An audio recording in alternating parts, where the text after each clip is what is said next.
Good morning. மின்னதுத்தன்மை வேறுபாடு எப்படி ஒரு பிணைப்பின் அயனியல்பை தீர்மானிக்குதுன்னு சொல்லி ஒரு விரைவில் தந்திருந்தான். இந்த விரைவை நீங்க ஞாபகத்துல வச்சிருந்தா நல்லா. இதுதான் மூன்றாவது நாளாக இதை ஞாபகப்படுத்துறது. இது ஒரு சிக்மா வலை. இதுதான் சிக்மா வலை பிணைப்பின் அயனியல்பு, அதாவது பெர்சன்டேஜ், அயன் பெர்சன்டேஜ், அயனியல்பு சொல்லலாம். YH அயனியல்பு, XH மின்னதுத்தன்மை வேறுபாடு, எலக்ட்ரோநெகட்டிவிட்டி. நீங்கள் தமிழ்ல எழுதி கொள்ளுங்க, நான் ஏற்கனவே எழுதினதால அதை காட்டினேன். இந்த புள்ளி 0க்கு 0, மின்னதுத்தன்மை வேறுபாடு 0 இருக்க அயனியல்பு 0, அதாவது பங்கீட்டு இயல்பு இதுக்கு எதிர் திசையில இருக்கு. பங்கீட்டியல் ஒரு அச்சில உங்களுக்கு விளங்குதான் பங்கீட்டியல். ஏன்னா நாங்கள் பங்கீட்டு வல்ல சேர்வைகளுக்கு தான் அயனியல்பை பற்றி பார்க்கிறோம். இந்த திசையில அயனியல்பு அதிகரிக்கணும்னா இந்த திசையில பங்கீட்டு இயல்பு இருக்கு. இந்த புள்ளியில பங்கீட்டு இயல்பு 100%, இதுல ஒரு இடத்துல அயனியல்பு 100%. ஒரு சிக்மா வழி மின்னதுத்தன்மை வேறுபாடு ஏற்படும் போது முனைவு தூண்டப்படும். அந்த முனைவின் பருமன் இந்த மின்னதுத்தன்மை வேறுபாட்டின் பருமன் அதிகரிக்கும். முனைவு கூடி கூடி கூடி கொண்டு ஒரு கட்டத்துல 50% வருது. அந்த 50% வரும்போது மின்னதுத்தன்மை வேறுபாட்டை நாங்கள் பார்க்கிறோம். அது 1.8 அடையாளப்படுத்தப்படும். இதுல மின்னதுத்தன்மை வேறுபாட்டை மட்டுமே அடிப்படையாக கொண்டு அயனியல்பை பற்றி கதைச்சிருக்கணும். அயனியல்பை மின்னதுத்தன்மை வேறுபாடு மட்டும் தீர்மானிக்காது. 2 பிணைப்புகள்கிட்ட ஆரைகள், அதாவது பிணைப்புடை தூரமும் தீர்மானிக்கும். நாங்கள் அங்கால வந்து அதை கணித்தல் மூலம் செய்வோம். இப்ப நீங்கள் இதை இப்படி விளங்கிக் கொள்ளலாம். இது பிழை இல்லை. இது ஒரு ஸ்டாண்டர்டான புக்ல இருந்து எடுக்கப்பட்ட ஒரு வரைவு. சரியா? அப்ப இது 100% வருது எப்பன்னு சொன்னால் அயனியல்பு 100% வருது. இந்த மின்னதுத்தன்மை வேறுபாடு 2.8க்கு வரும்போது 2.8 உங்களுக்கு விளங்கணும். 2 அணுக்கள் பிணைப்பில் ஈடுபட மின்னதுத்தன்மை வேறுபாடு 2.8க்கு வரணும் என்றால் கிட்டத்தட்ட ஆக்சிஜன் புளோரின் கூட்டம் 1 மூலகங்களோட சேர்வைகளை தோற்றுவிக்கணும். அயனியல்புடைய சேர்வைகளை 100% தேடி பிடிப்பது என்பது கடினமானது. நான் ஏற்கனவே சொன்ன மாதிரி பெர்சன்டேஜ்ல எது கூட இருக்கோ அதை வச்சுக்கொண்டு அந்த பிணைப்பை அடையாளப்படுத்தும். பங்கீட்டு வலியல்பு 50% கூடவா இருந்தால், பங்கீட்டு வலியல்பு 50% கூடவா இருந்தால் அதை நாங்கள் பங்கீட்டு வலி பிணைப்பண்டும்.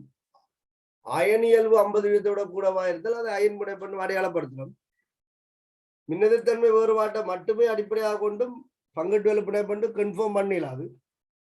நான் லிதியம் அயனைடை வச்சுக்கொண்டு சொன்னேன். சரி, இப்ப நேற்று நான் உங்களுக்கு ஒரு இது சொல்லியிருந்தேன். Lithium chloride, lithium bromide, lithium அயடைட், இந்த 3 பேர்ட்ட அயனியல்பையும் நான் முதல் உங்களுக்கு சொல்லி தரும் போது எங்களோட தியரியின்படி கட்டியன் மாறையில அந்நியன்ற முனைவாகும் தன்மையை வச்சு புனைப்பின் பங்கீட்டு வலியல்பை பற்றி காய்ச்சிருக்கிறான். இப்ப நான் அந்த கதை ஒன்றும் கதைக்காமல் இதை சிம்பிளா இந்த வரைவை வச்சு கொண்டு எப்படி எடுக்கிறேன்னு சொல்ல போறேன். நேற்று குறிப்பிட்டிருந்தான் 2 அணுக்களினது மின்னதுத்தன்மை வேறுபாட்டை வச்சுக்கொண்டு இந்த அயனியல்பை ஒப்பிடலாம். அப்ப லிதியத்தின் மின்னதுத்தன்மை பெருமானம் 0, 1.0, குளோரினுக்கு 3.0. அப்ப வித்தியாசம் டெல்டா EN. மின்னதுத்தன்மை வேறுபாடு குளோரினுக்கு 3.0 இருந்து 1.0 கழிச்சால் 2. LIBRல மின்னதுத்தன்மை வேறுபாடு 3.0 இருந்து 2.8, சாரி 2.8 இருந்து 1.0, 2.8 இருந்து 1.0. அப்ப மின்னதுத்தன்மை வேறுபாடு எத்தனை 1.8 1.8 இல்லை ஐயில ஐரினுக்கு 2.5 இவருடைய மின்னதித்தன்மை வேறுபாடு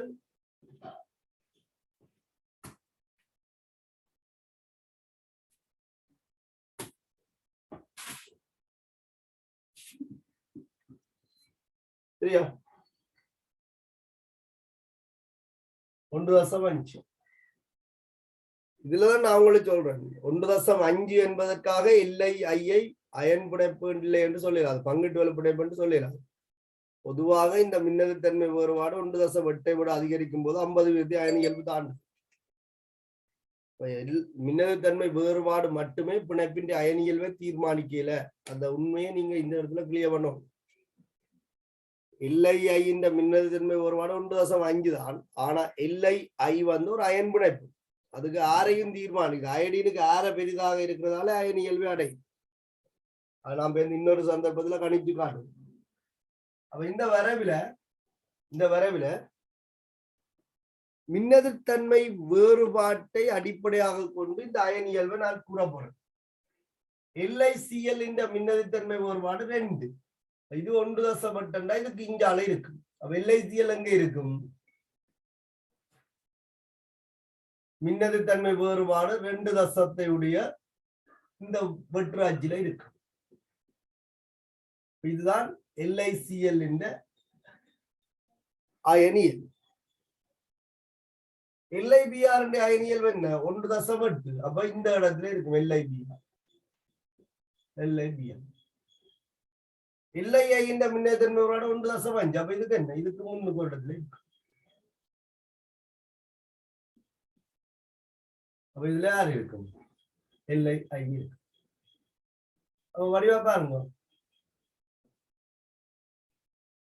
அயனியல் வாரு கூட அயனியல்பு கூடியவர்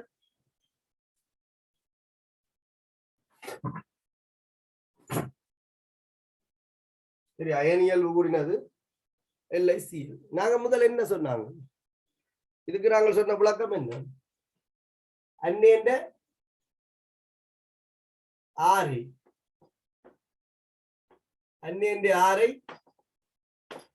அதிகரிக்கும் போது முனைவாகு தன்மை அதிகரிக்கும்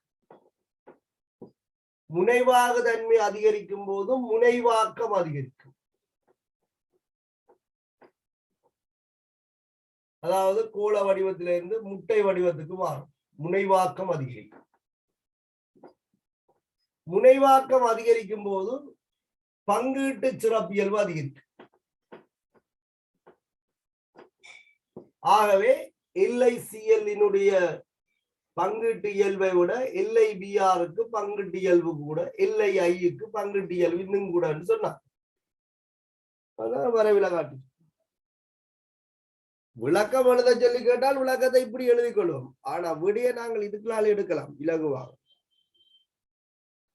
பிழையான ஒரு கன்செப்ட் இல்ல சரிதானே நான் சொன்னேன் தான் இது பிழையான கன்செப்ட் இல்ல ஒரு இன்டர்நேஷனல் லெவல்ல ஸ்டாண்டர்டான ஒரு புக்ல இருந்தா இந்த தகவல் எடுக்கப்பட்டது அநேகமாக தமிழ் புத்தகங்கள்ல இந்த கிராஃப் பெருசாவிடம் பார்க்கல நான் இது கன்செப்ட் பிழையானது இல்லை இதைத்தான் நாங்கள் சில பேர் தியரிட்டிக்கலாக கதை கேட்க மின்னதித்தன்மை வேறுபாடு 0 என்று சொன்னால் முனைவற்ற பங்கீட்டு வலுப்பிணைப்பு அது சில பேர் 2.1 என்று சொல்லுகிறேன் நான் சொன்னதானே அதை 100% அடிச்சு சொல்லிடலாம் நீங்க LiI இந்த மின்னதித்தன்மை 1.5 ஆனா இது அயன் பிணைப்பு தானே சொல்றேன் 100% இதை அடிச்சு சொல்லிடாது அது அயன் இயல்பு நான் சொன்ன மாதிரி பிணைப்பின் நீளம் பிணைப்பிடை தூரத்தின் அளவு அதின் மின்னதித்தன்மை வேறுபாடு எல்லாத்திനും ஒட்டுமொத்த உழைப்பு நான் இதுல கதைக்கிறது அயன் மின்னதித்தன்மை வேறுபாட்டை வச்சுக்கணும் பொதுவாக இது இப்படி இருக்கு சில புத்தகங்களை பார்த்தால் 1.7 என்று கூட சொல்லியிருப்ப அது ஒவ்வொரு புத்தகத்துக்கு ஒரு மாதிரி இருக்கு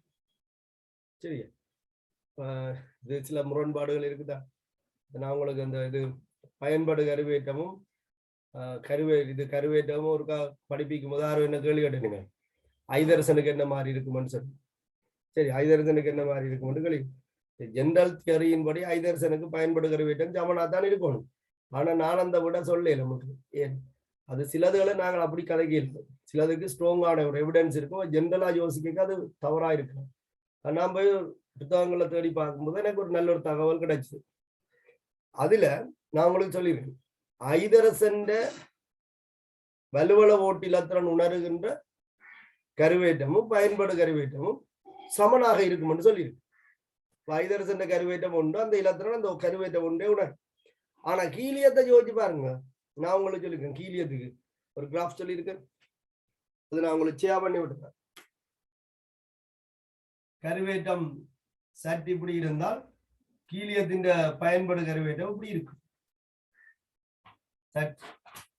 எஃபெக்ட் பயன்படுவது சின்னதா இருக்கு. ஆனா ஐதரசன் கருவேற்றம் இப்படி இருந்தால் பயன்படு கருவேற்றம் இப்படித்தான் அந்த கிராஃப் இருக்கு. சரிதா? ஒரு ஸ்டாண்டர்டான ஆங்கில புத்தகத்துல இந்த கிராஃப் போடப்பட்டிருக்கு. 2020 ஒரு எம்சிக்கு கேள்வி இருக்கு. 2020 ஒரு எம்சிக்கு கேள்வி இருக்கு. நான் நினைக்கிறேன் 10வது 14வது கேள்வி போய் பாருங்க.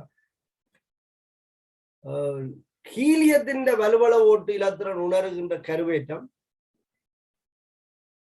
பயன்படு கருவேற்றம் கருவேற்றத்தை விட குறைவு என்று சொல்லியிருக்கு. சரி, ஜெனரலா யோசிக்கல ஐதரசனை பற்றி யோசிக்கிற மாதிரி ஹீலியத்தை யோசிச்சால் அது சரி. ஆனால் உண்மையில அது அவ்வளவு உணரையில், அதை விட கொஞ்சம் குறைவு உணருது. அது அந்த புத்தகத்துல தெளிவாக குறிப்பிடப்பட்டிருக்குது. ஐதரசன் மட்டும்தான் எக்ஸப்ஷன். ஐதரசன் வலுவள ஓட்டிலத்திறன் உணர்கின்ற பயன்படு கருவேற்றம் கருவேற்றத்திற்கு சமன், இது எக்ஸப்ஷன். ஏனி அணுக்கள்கிட்ட வலுவள ஓட்டிலத்திறன் உணர்கின்ற கருவேற்றம் பயன்படு கருவேற்றம் கருவேற்றத்தை விட சிறிதாகத்தான் இருக்கும். அதுல ஹீலியம் கருதத்தக்க ஒரு சின்ன வித்தியாசம் இருக்குன்னு சொல்லியிருக்கு. ஆனா பேப்பர் எப்படி சொல்லியிருக்கு, ஹீலியத்தின் கருவேற்று வலுவள ஓடு ஒரு இலத்திரன் உணர்கின்ற பயன்படு கருவேற்றம் கருவேற்றத்தை விட குறைவுன்னு சொல்லியிருக்கு. அப்ப ஜெனரலா யோசிக்கும் போது உள்ள திரையிட்டு விளைவுக்கு இலத்திரன் இல்லத்தானே, அப்ப சரி அப்படி சொல்லலாம். நான் உங்களுக்கு ஒத்த ஏற்றம் ஒரு ஓட்டிலேயே 2 இலத்திரன் இருக்கால, ஒன்று தான். ஆகவே ஹீலியம் குறைஞ்சளவு தான். இது பரிசோதனை வாயிலாக அளவுட்டு அவர் டேட்டா போட்டிருப்பாங்க. சிலது நாங்கள் அப்படி சொல்லிடலாம். ஜென்ரலா சில விஷயங்களை நாங்கள் ஏற்றுக்கொண்டு கொண்டு போவோம். அதுல ஆழமா பாக்குறதுக்கு நாங்கள் படிக்கிற இடம் அவ்வளவு பொருத்தமான இடம் இல்லையே. நாங்கள் இன்னும் எவ்வளவு தூரத்துல போய் கெமிஸ்ட்ரியா படிக்க வேண்டியிருக்கு. அப்ப சிலதுகள் எங்களுக்கு அது முரண்பாட்டை தோற்று. அந்த ஸ்கீம்ல இன்னொரு விடை பிழையான ஒரு விடை இருக்கு. இன்னொரு விடை 5வது விடை பிழையான விடை இருக்கு. அது வெளிப்படையாக பிழையான விடை. 5வது விடை கொடுத்திருக்கேன். இந்த 4வது விடையும் ஆழமாக பார்க்கும்போது இது சரி. நாங்கள் உண்மையை தேடி எடுத்தால் இது சரி. அப்ப ஜென்ரலா யோசிக்கிற பிள்ளைக்கு ஐதரசனுக்கு சமன் என்றால் ஹீலியத்துக்கும் சமனா இருக்கும் என்று நினைக்கின்றாங்க. அந்த பிள்ளை அதை பிள்ளை என்று எடுத்தாலும் என்று சொல்லி 4வது விடையும் கொடுக்கப்பட்டிருக்கு. 2 விட கொடுக்கப்பட்டிருக்கு, 4வது விடையும் கொடுக்கப்பட்டிருக்கு. அப்ப ஏன் நான் இப்ப அந்த இடத்துல இதை கதைக்கிறேன்னு சொன்னால், இப்ப ஜென்ரலா சொல்லக்கூடிய ஒரு கதை தான். மின்னதிர்த்தன்மை வித்தியாசம் 1.8 விட குறைவாக இருக்கும் போது அதை நாங்கள் பங்கீட்டு வெளிப்படைப்பாக அடையாளப்படுத்திக் கொள்றோம். பரிசோதனை வாயிலாக இதன் அயனியல்வை செக் பண்ணா LI-க்கு பிணைப்பு நீளமும் என்ன செய்யும் என்றால் அயனியல்வை தீர்மானிக்கும். அது சில இடத்துல 50 அயனியல்வு கூட வாரதால அதன்படி பார்க்கும்போது சரி சரிதானே. நீங்கள் சில கேள்விகள் ஆணித்தரமாக சொல்லப்பட்டிருக்கு. யாவும் அப்படி சொல்லியிருக்கு, எப்போதும் இந்த மாதிரியான இடத்துல இந்த பிளெக்சிபிலிட்டிகளை நீங்கள் வச்சுக்கொண்டு அதை தவறுன்னு சொல்லலாம். பொதுவாக நாங்கள் முன்னெதிர்த்தன்மை வேறுபாடு 0 முனைவற்ற பங்கீட்டு வெளிப்பிணைப்பு, அது 2.1 அல்லது 1.8 அப்படி சொன்னால் முனைவு பங்கீட்டு வெளிப்பிணைப்பு, அதை தாண்டும் போது அயன் பிணைப்புன்னு சொல்லி பொதுவாக அடையாளப்படுத்திக் கொள்ளலாம். சரி, அப்ப இந்த கிராஃப் நீங்கள் ஏற்கனவே எழுதி இருக்கிறீங்க. இதுல நான் சொல்ல அந்த முதலே நோட்டேஷன்ல போட்டிருக்கேன். இந்த தகவலை நோட்டேஷன்ல கிராஃப்ல போட்டிருக்கேன். அதை நாங்கள் எழுதி போட்டு மிச்சத்தை பற்றி கதைக்கலாம். சரி, எழுதிக்கொள்ளுங்க. மேற்படி வரைவின் துணையுடன்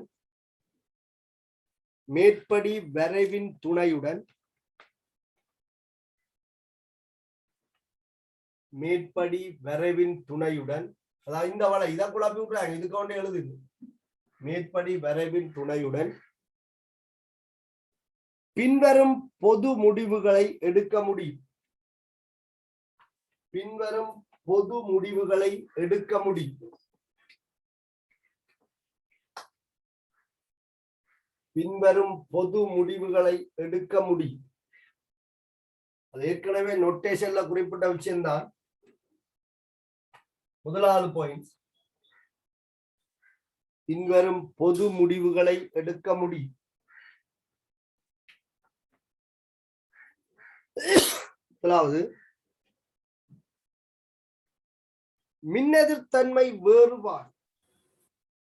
மின்னெதிர்த்தன்மை வேறுபாடு தமிழ் எழுதிக்கொள்ளுங்க. மின்னெதிர்த்தன்மை வேறுபாடு.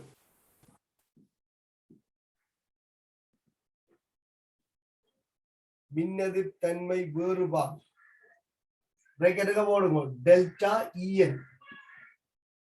இது நான் உங்களுக்கு ஞாபகத்துல வச்சிருக்காண்டி எளிமையாக ஒரு குறியீடு அறிமுகப்படுத்துறேன். எலக்ட்ரோ நெகட்டிவிட்டி, மின்னெதிர்த்தன்மை வேறுபாடு. டெல்டா என்பது வேறுபாட்டை குறிக்கும். மின்னெதிர்த்தன்மை வேறுபாடு தமிழ் எழுதி கொடுங்க. பூஜ்ஜியம் எனின், பூஜ்ஜியம் எனின், பூஜ்ஜியம் எனின்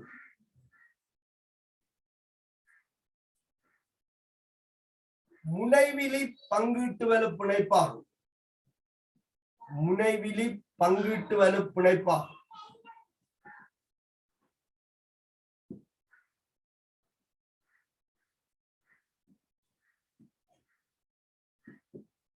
முனைவிலி பங்கீட்டு வலு பிணைப்பாகும்.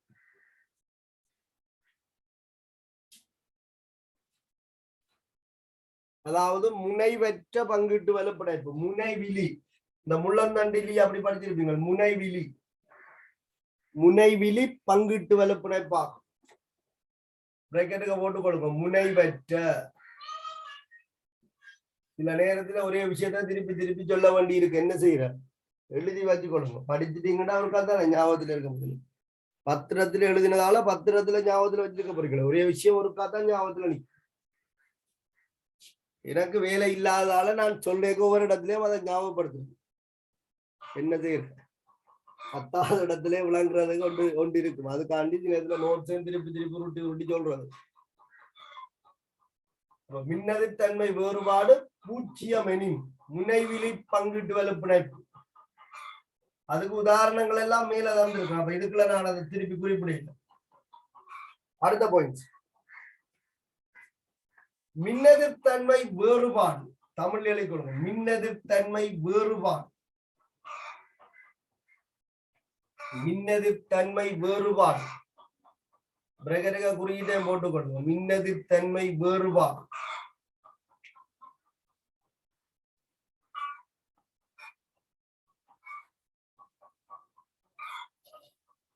மின்னெதிர்த்தன்மை வேறுபாடு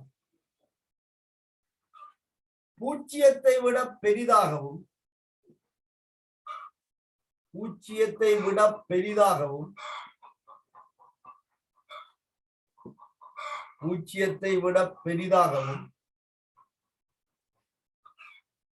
1.8 விட குறைவாகவும் இருப்பின், 1.8 விட குறைவாகவும் இருப்பின்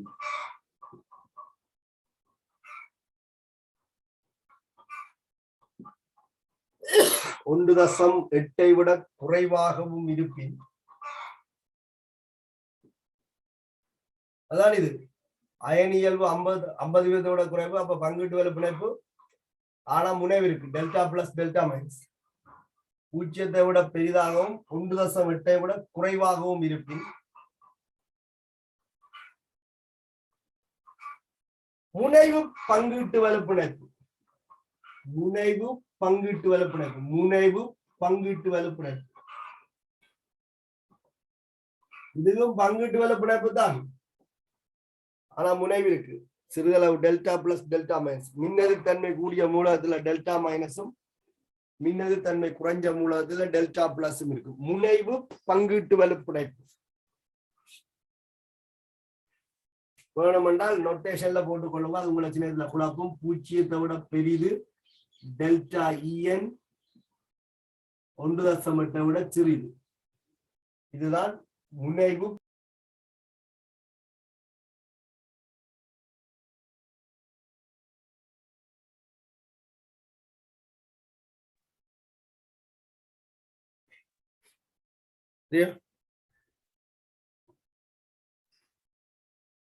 முனைவு பங்கீட்டு வலுப்பிணைப்பு. இப்ப மூன்றாவது கேட்டகரி உங்களுக்கு தெரியும். போன வகுப்பை நான் எல்லாம் சொல்லி இருக்கேன். எழுதுவோம் வந்துட்டு எழுதுறோம். அப்ப மூன்றாவது மின்னெதிர்த்தன்மை வேறுபாடு. மின்னெதிர்த்தன்மை வேறுபாடு. மின்னெதிர்த்தன்மை வேறுபாடு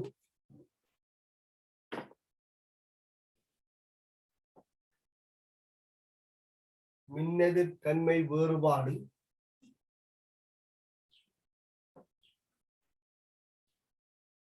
1.8 விட 1.8 விட 1.8 விட பெரிது எனின், பெரிது மின்னெதிர்த்தன்மை வேறுபாடு 1.8 விட பெரிது எனின், பெரிது எனின் அயன் பிணைப்பு. அயன் பிணைப்பு. இங்க LIBR LIC எல்லாம் ஓகே இருக்கு. LIIயும் அயன் பிணைப்பு தான். அதுக்குதான் சொல்றேன், அயன் பிணைப்பை மின்னெதிர்த்தன்மை வேறுபாடு மட்டும் தீர்மானிக்கும். இந்த ரெண்டு அணுக்களினுடைய ஆரைகளும் தீர்மானிக்கும். அதாவது பிணைப்பிடை தூரம் தீர்மானிக்கும். அப்ப 100% அல்ல. அதான் மேல ஒரு விஷயம் சொல்லியிருக்கேன், பொதுவாக என்று சொல்லி. சரியா?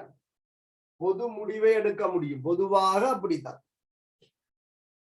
நாங்கள் சொல்ற விதிகள் எல்லாம் விலக்குகள் நிறைய இருக்கும். சரிதானே? கேம்பஸ்ல போய் படிக்க சில இதுல ஏஎல்ல படிப்பிச்சவன் எல்லாரும் பைத்தியக்கார மாதிரி இருக்கும். இங்க சில விஷயங்களை இருட்டடிப்பு செய்தாதான் சிலது கேம்பஸுக்கே போகும். சில உண்மைகளை கதைச்சா கேம்பஸ் பக்கமும் போகாது. ஏண்டா அவ்வளோத்தையும் கேள்விப்பட்டு பார்த்து பயந்து சிலது சரி அழிஞ்சு போகும்.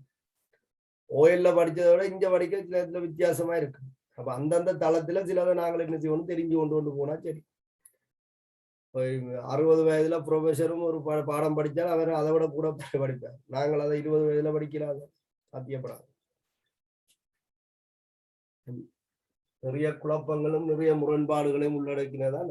இதுக்குத்தான் நான் உங்கள்ட்ட முதலே பாடம் துவங்கின அண்டே ஒரு விஷயத்தை சொன்னேன். எப்போதும் அடுத்தவரோட நோட்ஸை பார்க்கறத விட ஆசிரியர் கைநூலையும் கற்றல் பேரையும், அதாவது பாடத்திட்டத்தையும் பார்த்து பிராக்டிகல் கைடையும் பார்த்து எங்களுக்கு எது தேவை எங்களுக்கு எது தேவையில்லை என்ற விஷயத்தை சரியா விளங்கி கொண்டு படித்தால் இந்த குழப்பங்கள்ல இருந்து கொஞ்சம் நாங்கள் தவிர்த்து கொள்ளலாம். இப்ப அதீதமா சில நேரத்துல நாங்கள் அறிய போனோம் என்றால் பல விதிவிலக்குகளும் முரண்களும் எங்களுக்கு என்ன செய்யணும்னா தோன்றும். நாங்கள் சில நேரத்துல ரிவர் பண்ண போனா தேட போனா நாங்க படிப்பிக்கிற பொது விஷயங்கள் எல்லாமே பிள்ளையாயிருக்கும். ஆனா கைட்ல அதெல்லாம் சரி மாதிரி சொல்லப்பட்டு கொண்டு போகும். நாங்கள் அங்க படிச்சுட்டு அது அப்படி சொல்லியிருக்கு, இது இங்க இப்படி சொல்லியிருக்கு, எல்லா இடத்தையும் கைடே நாங்கள் ரிஜெக்ட் பண்ணிடலாம். சில நேரத்தை 100% கைட்ல பிள்ளைன்றதை தான் பொதுவா சொல்றதை சரி என்று தான் எடுக்கும். நாளை கூட்டுக்களை சொல்லிக்கல கைட்ல இருக்கிற அந்த லைனை தூக்கி அப்படியே போட்டுட்டு கூட்டு போடுவோம். கைடை வாசிச்ச உள்ள சரி என்று எடுக்கும், வாசிக்காத வெளியில தேடின உள்ள சில இதுல பிள்ளை என்று எடுக்கும். சில இதுல ஓப்பன் கொடுக்கலாம், இல்லை சில இதுல 2 விட கொடுக்கலாம். சில இதுல கைட்ல இருக்குத்தானே, அப்ப இந்த விட எழுதத்தானே வேணும்னு கைட்ல இருக்கிற விட கொடுக்கலாம். கட்டாயம் நீங்கள் நான் இதை கதைக்கிறேன் என்றால் நிறைய பேர் இன்னொரு டீச்சர் இந்த நோட்ஸை கொம்பையா பண்ணி கொண்டு போவாங்க. பிழை இல்லை. 1000 டீச்சர்ஸ் இந்த நோட்ஸை நீங்க பார்க்கலாம். ஆனா கற்றல் பேரு தெரியாமல் டீச்சர்ஸ் இந்த நோட்ஸை பார்க்க கூடாது. கற்றல் பேரு என்னன்னு சரியா அடையாளப்படுத்துறதுக்கு இடம் உண்டு. பாடத்திட்டம் ஒன்று இருக்கு. டீச்சர்ஸ் கைட் இல்ல, பாடத்திட்டம். எண்ணெயில ரக்கலாம் இல்லைண்டாருக்கும் தேவைண்டான்னு எனக்கு எழுத போட்டு அதுல மேல கற்றல் பேர் ஒன்று இருக்கு. அந்த கற்றல் பேருக்குரிய விஷயம் ஆட்ட நோட்ஸ்ல இருந்தாலும் எடுத்துக்கணும். வெளியே இல்லை. கற்றல் பேர்ல சொல்லப்படாத ஒரு விஷயம் மேலதிகமா இருக்கண்டா இருக்கிற விஷயம் எல்லாத்தையும் ஞாபகப்படுத்தி போட்டு அதை மேலதிகமா படிச்சுப்போம். கற்றல் போர்ல இருக்கிற விஷயம் தெரியாமல் மேலதிகமா இருக்கிற விஷயத்தை தேடி போனோம் என்றால் நாங்கள் எக்ஸாம் பேப்பருக்கு வெளியில நாலேஜை வச்சு கொண்டு இருப்போம். சரி, எக்ஸாம் பேப்பருக்கு வெளியில நாலேஜ் இருந்தா நல்லந்தான், எக்ஸாம் பேப்பருக்கு ஹெல்ப் பண்ணும். ஆனா இருக்க வேண்டிய விஷயம் இல்லாமல் இல்லாத தேவையில்லாத விஷயத்தை கொண்டு வருகிறார்.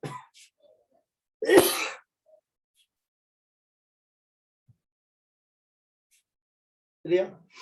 ஓகே. அப்ப நான் இதுல இன்னொரு விஷயத்த நான் என்னன்னா இந்த விரைவில் வந்து மின்னதிர்த்தன்மை இதை அடிப்படையாக கொண்டு அயன் இயல்பை வந்து தீர்மானித்திருந்தவை. இந்த கிராஃபோட அந்த புத்தகத்திலேயே தீர்மானிச்சிருந்தது. சும்மா ஒரு தகவலுக்காக அந்த தாரன் அந்த சமன்பாட்டையும் அதன் கணித்தலையும் நான் தாரன். சரியா?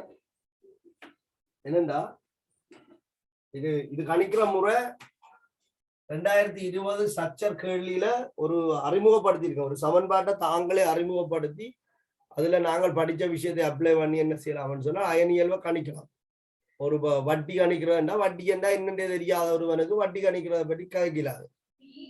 முதல் தர காலம் வீதந்தர காலத்தின் 100 சொல்லி ஒரு சமன்பாடு அவனுக்கு கொடுத்து இந்த சமன்பாடு வட்டி கணிக்கிறதுக்கான ஒரு சமன்பாடு, முதல் இவ்வளவு, காலம் இவ்வளவு, வீதம் இவ்வளவு, எவ்வளவு கணிச்சு சொல்லு கேட்டா கணிச்சு சொல்ல தெரியும் தானே. இப்ப 5ஆம் ஆண்டு பிள்ளைகிட்ட அந்த அந்த சமன்பாட்டை கொடுத்து இந்த தகவலையும் கொடுத்து பிரதியீடு என்று சொன்னா பிரதியீடு தெரிஞ்ச ஒரு பிள்ளை என்ன செய்யும், கணிக்கும். அது மாதிரி ஒரு ஈக்குவேஷனை கொடுத்து அயன் இயல்பு கணிச்சிருக்கிறோம். அப்ப அது நான் படிப்பிக்கணும்னு சொன்னா இருமுனைவு திருப்புத்திறன் அதுல கொஞ்சம் படிக்கணும். இப்ப நான் அதுக்குள்ள போகல. இந்த கிராஃப் இருந்த அந்த புக்கிலேயே 2 அணுக்களுக்கு இடையிலான அயன் இயல்பை மின்னணுத்தன்மை வேறுபாட்டை வச்சுக்கொண்டு எப்படி கணிக்கிறது என்று சொல்லி ஒரு ஈக்குவேஷன் கொடுத்திருந்தப்ப அது கிட்டத்தட்ட எங்கட 2020 பாஸ்ட் பேப்பர்ல கொடுத்த ஈக்குவேஷனை வச்சு கணிக்கிறதோட நெருக்கமாக வருது. ஆனா சரியா வருது, 100% சரியா வரையில, நெருக்கமாக வருது. நான் அதை இந்த இடத்துல அதை உங்களுக்கு ஒரு அறிமுகப்படுத்துறேன். நீங்கள் பாடம் முடிஞ்சா பிறகு சந்தர்ப்பத்துக்கு ஏற்ப இதை பயன்படுத்துற பற்றி யோசிப்போம். சரிதான்? ஓகே, ஜெனரல் கெமிஸ்ட்ரி ஃபுல்லா முடிஞ்சா பிறகு யோசிப்போம். அதுல ஈக்குவேஷன் இதுதான். இந்த ஏக்கும் பிக்கும் இடையிலான பிணைப்பின் அயன் சதவீதம், சரியான பெர்சன்டேஜ் அயனிக் கரெக்டர் இருக்கு. பெர்சன்டேஜ் அயனிக் கரெக்டர் அயன் இந்த பிணைப்பின் அயன் இயல்பை கணிப்பதற்கு ஒரு ஈக்குவேஷன் தந்திருக்கிறோம். பெர்சன்டேஜ் அயனிக் கரெக்டர் அயன் இயல்பு தான். என்னென்றா இந்த 2 அணுக்களினதும் மின்னதிர்த்தன்மை வேறுபாடு. முதலாவது விஷயம், இந்த 2 அணுக்களினதும் மின்னதிர்த்தன்மை வேறுபாடு அது ஒரு 16 என்ற ஒரு மாறிலியால பெருக்கப்பட்டிருக்கு. சரியா? ஏன் 16ஆல பெருக்கினது என்றெல்லாம் எனக்கு சொல்ல தெரியாது. ஒரு மாறிலி ஒன்று அந்த ஈக்குவேஷன்ல இருக்கு. சரிதான்? அடுத்தது சக இந்த எக்ஸ்ஏக்கும் எக்ஸ்பிக்கும் இடையிலான மின்னதிர்த்தன்மை வேறுபாடு அதை வர்க்கிச்சு 3.5 என்று சொல்லப்படுகின்ற ஒரு மாறிலியான பெருக்கி இருக்கிறோம். 3.5 இந்த வித்தியாசத்தின் ஸ்கொயர். இதுதான் இது அந்த பேப்பர்ல புத்தகத்துல செய்யப்பட்டிருக்கு. ஒரு பிணைப்பின் பெர்சன்டேஜ் கணித்திருக்கிறோம். இது ஈக்குவேஷனால வச்சுக்கணும். ஏயினதும் பியினதும் மின்னதிர்த்தன்மை அடிப்படையாக கொண்டு இந்த பிணைப்பின் அயன் இயல்பு கணிக்கப்பட்டிருக்கு. சரி, எனக்கு இது இலகுவான ஒரு முறையாக தெரியுது. ஆனால் 2020 அவன் தந்த சமன்பாடு இப்படி இல்லை. அவன் தந்த சமன்பாடு வேறு. இருமுனைவு திருப்புத்திறனை வச்சுக்கொண்டு அயன் இயல்பு கணிச்சிருக்கோம். நாங்கள் அது பாடம் படிக்க அங்கால பார்ப்போம். இப்ப இதை அறிஞ்சு கொண்டு போவோம். நாளைக்கு இப்படி ஒரு சமன்பாடு தரலாம் தானே. சரி, இப்ப இதுல நான் என்ன சொல்றேன்னு சொன்னால் HCl என்ற ஒரு மூலக்கூறின் அயன் இயல்பை பார்ப்போம். அப்ப இது 16 ஏண்டா இது ஒரு மாறிலி. A என்பது H என்றும் B என்பது Cl என்றும் எடுக்காம பிளஸ்ல வரக்கூடிய மாதிரி எடுப்போம். வித்தியாசம் தான் நிகழ். எங்களுக்கு டெல்டா தான் வரும். பெருசுல இருந்து சின்ன கழிப்போம். அப்ப Cl என்ற மின்னழுத்தன்மை பெருமானம் 3.0, ஐதரசன் என்ற மின்னழுத்தன்மை பெருமானம் 2.1 பிரதியிடும். இது ஒரு மாறிலி, சமன்பாட்டில இருக்கிற மாறிலி 3.5. ஏயினுடைய மின்னணுத்தன்மை பெருமானத்திலிருந்து பியினுடைய மின்னணுத்தன்மை பெருமானத்தை கழிக்கலாம். அது இந்த முழுவதன் வர்க்கம் ஸ்கியாட், இந்த வித்தியாசத்தின் வர்க்கம். சரிதான். இது உங்களுக்கு 0.9 வரும். 16ஆல பெருக்கும் போது 14.4 வருது. சக இது 0.9 வர்க்கம். 0.81. அதான் 3.5ஆல பெருக்க 2.835 வரும். இந்த ரெண்டையும் கூட்ட வார பெருமானம் தான் இந்த HCl என்ற பிணைப்பின் அயன் சதவீதமாக இந்த புக்ல குறிப்பிடப்பட்டிருக்கு. இது பாஸ் பேப்பர்ல HF இது கணிச்சிருக்கிறான். சரி, பாஸ் பேப்பர்ல HF இது கணிச்சிருக்கிறான். அதை நான் இந்த முறைகளால கணிச்சு பார்க்கல கிட்டத்தட்ட நெருக்கமா வருது. அவன் வேறு ஒரு சமன்பாட்டுகளால தான் இது இந்த அயனியல்வு கணிச்சிருக்கான். அதை நான் இந்த வகுப்புல படிப்பிக்கிறேன். எனக்கு கொஞ்சம் தகவல் அங்கால படிப்பிக்க வேண்டி இருக்கு. இருமுனைவு திருப்புத்திறன் படிப்பிக்க வேண்டி இருக்கிறதால நான் இதை கதைக்கல. அதை நான் இருமுனைவு திருப்புத்திறன் படிப்பிச்சிருக்கேன். மூலக்கூற்று வடிவங்கள் படிப்பிச்சாதான் இருமுனைவு திருப்புத்திறனை பற்றி கதைக்கலாம். ஆகவே நான் மூலக்கூற்று வடிவங்களுக்கு போக போறேன். மூலக்கூற்று வடிவங்கள் எல்லாம் முடிச்சுட்டு இருமுனைவு திருப்புத்திறன் படிப்பிக்க நான் இந்த அயனியல்வு எப்படி பெர்சன்டேஜ் 2020 கணித்தது என்ன மாதிரின்னு சொல்லி விளங்கப்படுத்தேன். இதே மாதிரி நீங்கள் 2 அணுக்கள் சம்பந்தப்படுற பிணைப்புகள்ல இந்த மின்னணுத்தன்மை வேறுபாட்டை அடிப்படையாக கொண்டு இந்த அயனியல்வை பார்க்கலாம். அவங்களோட வரைவுதான். சரியா? ஏபி என்று சொல்லப்படுகின்ற 2 அணுவில, சரி, ஏபி என்று சொல்லப்படுகின்ற 2 அணுவில இருக்கிற இந்த பங்கீட்டு வலுப்பிணைப்பு எவ்வளவு அயன் சதவீதத்தை கொண்டிருக்கு என்பதை கணிப்பதற்கு ஒரு சமன்பாடு அறிமுகப்படுத்தப்பட்டிருக்கு. ஈக்குவேஷன் 16 ஏயினது மின்னணுத்தன்மை பெருமானத்திலிருந்து பியினது மின்னணுத்தன்மை பெருமானத்தை கழிச்சு வார பெருமானத்தின பெருக்கம் சக 3.5 ஏயினது மின்னணுத்தன்மை பெருமானம் சய பியினது மின்னணுத்தன்மை பெருமானம். இந்த வித்தியாசத்தின் ஸ்கொயர் எக்ஸாம்பிளாக HCl கருது. எங்களுக்கு வித்தியாசம் தான் பிளஸ் மைனஸ் தேவையில்லை. பெரிய மின்னணுத்தன்மை பெருமானத்திலிருந்து சிறிய மின்னணுத்தன்மை பெருமானத்தை கழிக்கிறது. அவ இதை ஏ ஆகவும் இதை பி ஆகவும் எடுத்துக்கொள்ளும். பொது சமன்பாட்டில் பிரதிகள் அவ ஐதரசன் மின்னதுக்கு 16 என்பது ஒரு மாறிலி, சமன்பாட்டில் இருக்கிற மாறிலி. ஏயினுடைய மின்னணுத்தன்மை 3.0. குளோரின் மின்னணுத்தன்மை பெருமானம் உங்களுக்கு தெரியும். பியினுடைய மின்னணுத்தன்மை 2.1. ரெண்டுக்கு இடையிலான வித்தியாசம் 0.9. அப்ப 0.9 16ஆல பெருக்க 14.4 ஒரு பெருமானம் இருக்கு. அங்கால இருக்கிற சமன்பாடு அடுத்த சமன்பாடு 3.5 தர ஏயினுடைய மின்னணுத்தன்மைக்கும் பியினுடைய மின்னணுத்தன்மைக்கும் இடையிலான வித்தியாசத்தின் ஸ்கொயர் பிராக்கெட் பண்ணி போட்டிருக்கு. அப்ப குளோரினுக்கு 3, ஐதரசனுக்கு 2.1. 0.9 வர்க்கம் 0.81. 3.5 0.81ஆல பெருக்கினால் 2.835. அப்ப இதை நீங்கள் 2ஐயும் கூட்டேக்க 17.235 வீதம் வருது. இதுல ஒரு கஷ்டம் இல்லை. என்னன்னா இந்த சமன்பாடு தெரியும். சமன்பாடு எங்கட சிலபஸ்ல எங்கேயுமே குறிப்பிடப்படல. நான் என்ன சொல்றேன், நான் ஒரு வரைவு சொல்றேன். மின்னணுத்தன்மை வேறுபாட்டுக்கும் பிணைப்பின் அயனியல்வுக்கும் அந்த வரைவை நியாயப்படுத்தி இருக்கிற இடத்துல இந்த மின்னணுத்தன்மை வேறுபாடு எப்படி இந்த அயனியல்வை தீர்மானிக்குதுன்ற இடத்துல இப்படி ஒரு ஈக்குவேஷன் கொடுக்கப்பட்டு அயனியல்வு கணிக்கப்பட்டு இருக்கு. இதுல எங்களுக்கு இருக்கிற ஒரு அச்சுறுத்தல் என்னன்னு சொன்னால், 2020ஆம் ஆண்டுல இந்த அயனியல்வை கணிக்க சொல்லி கேட்ட கேள்வியில எங்களுக்கு அப்படி ஒரு கணித்தலை செய்ய சொல்லி ஒரு கட்டல் போற நான் பார்க்கல. கட்டாயம் இப்படி கணித்தல் பெர்சன்டேஜ் கணிக்க வேணும் என்று சொல்லி ஆனா அவன் சொல்லாமல் கேள்வி கேட்டிருக்கான். ஏனென்று சொன்னால் அதை கணிப்பதற்குரிய சமன்பாட்டை அவனே உங்களுக்கு அறிமுகப்படுத்தியிருக்கான்.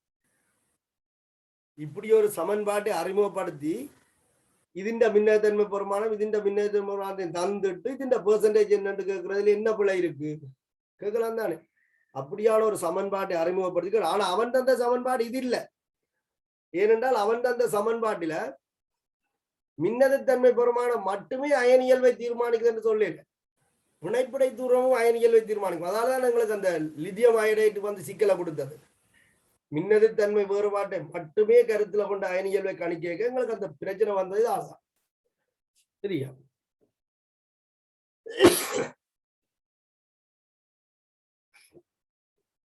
இதை வச்சுக்கொண்டு நீங்கள் யோசிச்சா சரி. பிறகு நான் இன்னொரு சந்தர்ப்பத்தில் இதை மேலும் உறுதிப்படுத்தி கொண்டு கதைக்கிறேன்.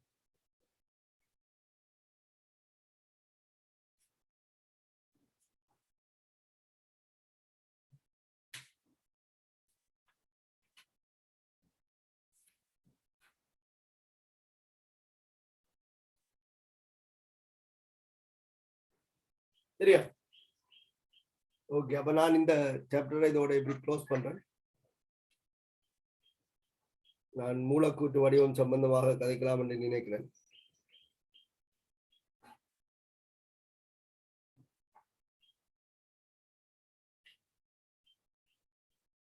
அப்ப இனி முனைவு பிணைப்பு, முனைவு பங்கிட்டு பிணைப்பு அதெல்லாம் நீங்க பார்க்கலாம். உங்களுக்கு 2019 20 இந்த ஸ்ட்ரக்சர் கேள்வி பார்க்க சொன்னா பார்த்து நீங்க யாரு ஒரு தடவை எனக்கு செய்து அனுப்பிங்க. எதனா செய்ய சொன்னான்?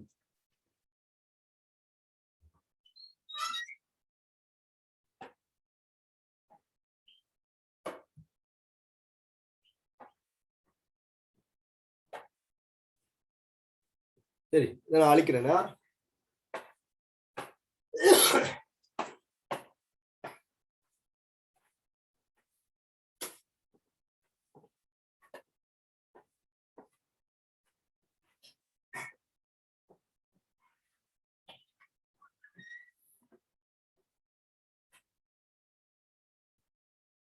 தலையங்கம் போட வேண்டாம். நான் விளங்கப்படுத்துறது இருக்க பாருங்க.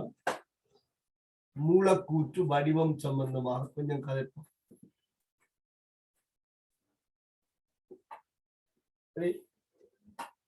நான் உங்களுக்கு ஏற்கனவே சொல்லியிருக்கேன், அயன் பிணைப்புகளுக்கு திசை இல்லை.